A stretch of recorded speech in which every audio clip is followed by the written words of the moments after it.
Assalamualaikum warahmatullahi wabarakatuh. Alhamdulillahi rabbil alamin. Wassalatu wassalamu ala nabiyyina Muhammadin wa ala alihi wa sahbihi ajma'in. Amma ba'du.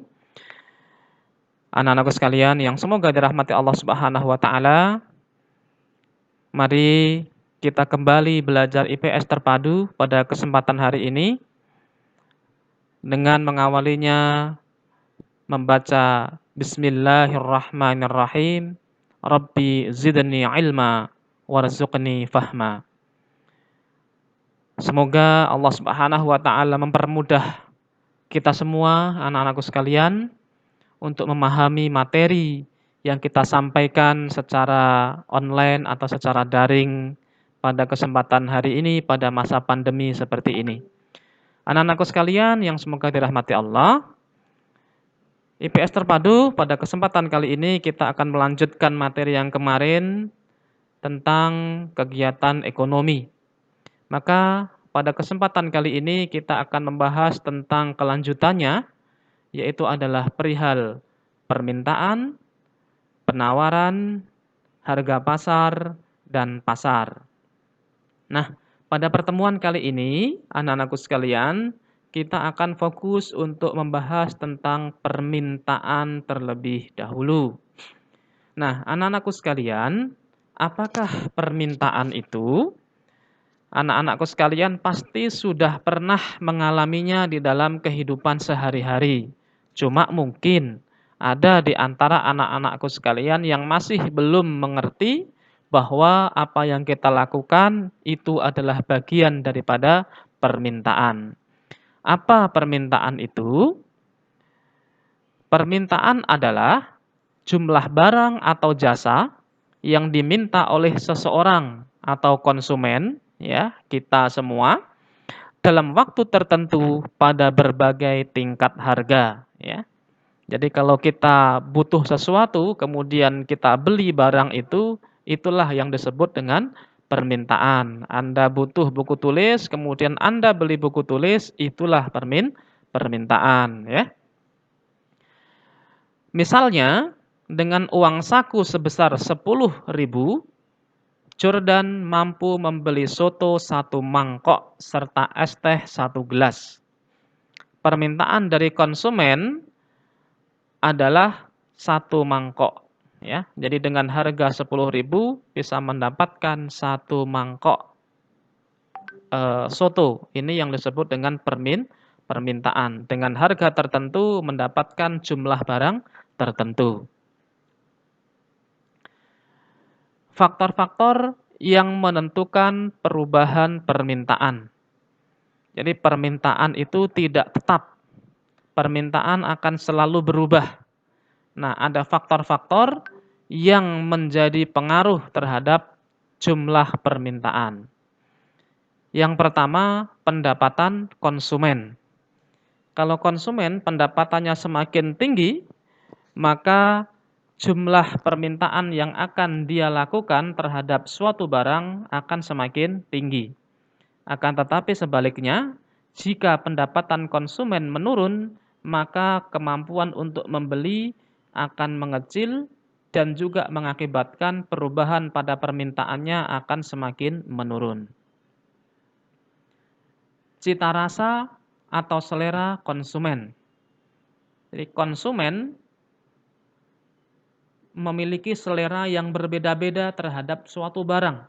Karena barang satu dengan barang yang lain memiliki merek yang berbeda, memiliki ciri khas yang berbeda, memiliki keunggulan dan juga kelemahan yang berbeda. Sehingga menyebabkan konsumen akan memilih mana yang akan dibeli dan diminta. Harga barang substitusi. Barang substitusi ini adalah barang pengganti yang memiliki fungsi yang sama, anak-anakku sekalian. Ya. Jadi kalau misalnya seseorang memiliki atau menginginkan suatu barang, kemudian ternyata ada barang lain yang memiliki fungsi yang sama dan harganya lebih murah, maka biasanya tidak akan jadi membeli barang ini dan akan lebih memilih barang lain yang harganya lebih murah dan memiliki fungsi yang sama. Sebagai suatu contoh, anak-anakku sekalian, seseorang menginginkan sabun cuci. Nah, sabun cuci mungkin merek tertentu harganya mahal. Masyarakat dari kalangan menengah ke bawah, dia kemudian akan mencari barang lain yang memiliki fungsi yang sama yang juga bisa digunakan untuk mencuci. Mungkin misalnya sabun colek gitu ya.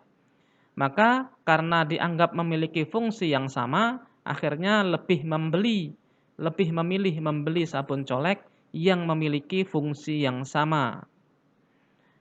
Maka kemudian ini juga akan berpengaruh terhadap perubahan permintaan yang dilakukan oleh konsumen terhadap suatu barang.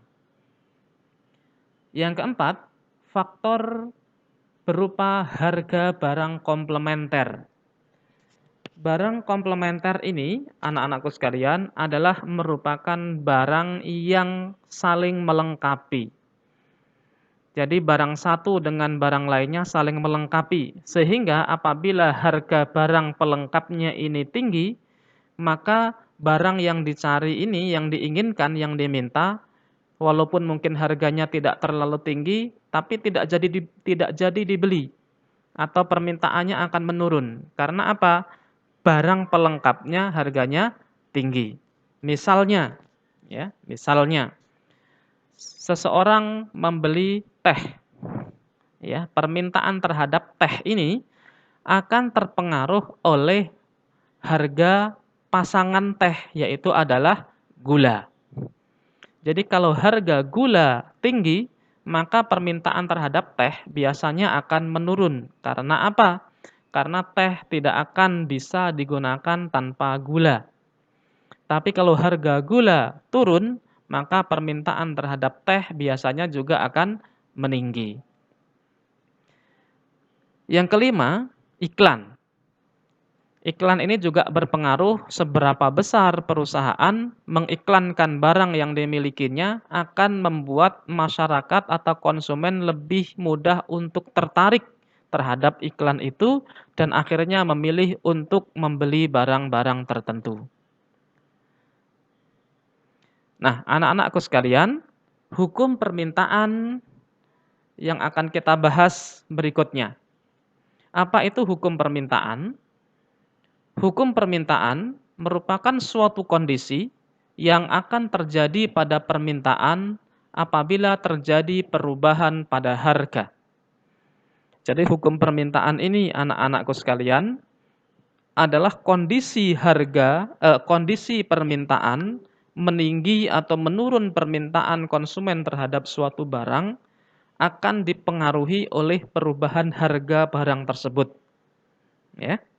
Maka bunyi daripada hukum permintaan menyatakan bahwa apabila harga atau P itu adalah price, suatu barang atau jasa naik, ya. Jadi apabila harga suatu barang atau jasa naik, maka jumlah barang atau jasa yang diminta atau QD, Q itu adalah quantity, D itu adalah demand atau permintaan, ya. Jadi jumlah barang atau jasa yang diminta konsumen akan berkurang atau menurun, ya. Jadi apabila harga suatu barang itu naik, maka jumlah barang yang diminta biasanya akan berkurang atau turun. Dan sebaliknya, apabila harga suatu barang atau jasa turun, maka jumlah barang atau jasa yang diminta oleh konsumen akan bertambah naik. Ya. Maka rumusnya adalah setiap P naik atau price itu naik, maka permintaan atau QD akan turun. Apabila price-nya turun atau harganya turun, maka QD-nya atau permintaannya akan naik. Contoh, apabila harga handphone Android merek tertentu naik, maka masyarakat atau konsumen yang akan membeli turun. Ya, jumlah yang mampu membeli itu akan turun. Sebaliknya, apabila harga Android, suatu barang atau suatu merek Android tadi itu misalnya harganya turun, maka pasti orang yang akan mampu membelinya semakin banyak, sehingga permintaan terhadap Android itu semakin banyak. Nah, kurva permintaan. Untuk menggambar kurva permintaan, langkah pertama adalah menggambar sumbu vertikal yang digunakan untuk menyatakan tingkat harga atau price atau disimbolkan dengan P. Dan sumbu horizontal untuk menyatakan jumlah barang yang diminta atau quantity. Ya. Jadi yang pertama adalah menggambar sumbu vertikal. Vertikal itu dari bawah ke atas, ya, seperti ini. Yang kemudian di ujungnya ada simbol P. Ini adalah price, ya. Kemudian sumbu horizontal yang menyatakan jumlah barang yang diminta atau quantity itu adalah dari kiri ke kanan, ya. Jadi garisnya dari kiri ke kanan. Yang ini kemudian di ujungnya ada simbol Q, ya. Q atau berupa bakso atau mangkok atau barang dan jasanya, jumlah barang dan jasanya. Sementara kalau yang vertikal, yang price, ini adalah merupakan harga per mangkoknya. Setiap pasangan antara harga barang dan jumlah barang yang diminta dihubungkan sehingga menemukan sebuah titik. Ya.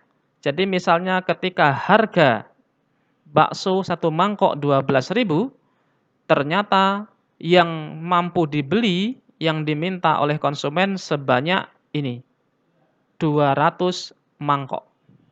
Ya.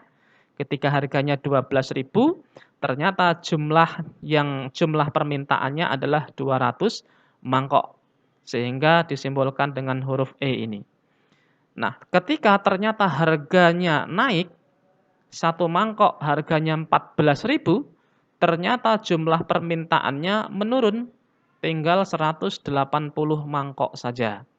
Karena apa? Kemampuan masyarakatnya menurun karena harganya naik. Ya, pun begitu ketika harga satu mangkoknya 16.000, kita lihat garisnya. Nah, ini ternyata hanya ada 160 permintaan saja. Dan apabila ketika harganya naik lagi menjadi 18.000, ternyata permintaannya semakin berkurang, tinggal 140 mangkok saja. Dan ketika harganya mencapai 20.000 satu mangkoknya, ternyata permintaannya semakin menurun lagi dan jadilah hanya ada 120 mangkok permintaan. Nah, titik-titik yang memperoleh atau titik-titik yang diperoleh dari pertemuan antara harga barang dan jumlah barang yang diminta itu kemudian dihubungkan untuk mendapatkan sebuah kurva permintaan, ya. Jadi tadi titik-titiknya ini, ya. E, D, C, B, A, ya. Ketika harganya semakin naik, ternyata jumlah permintaannya semakin menurun tadi, ini kemudian dihubungkan, ya. Dibuatlah garis penghubung, ya. Dibuatlah garis penghubung. Inilah yang kemudian disebut dengan kurva permintaan. Nah, anak-anakku sekalian yang semoga dirahmati Allah Subhanahu wa taala, sekian untuk permintaan pada kesempatan kali ini dan juga tadi sudah kita bahas tentang kurva permintaan. Insyaallah pada pertemuan yang akan datang kita akan bahas tentang penawaran dan juga kurva penawaran.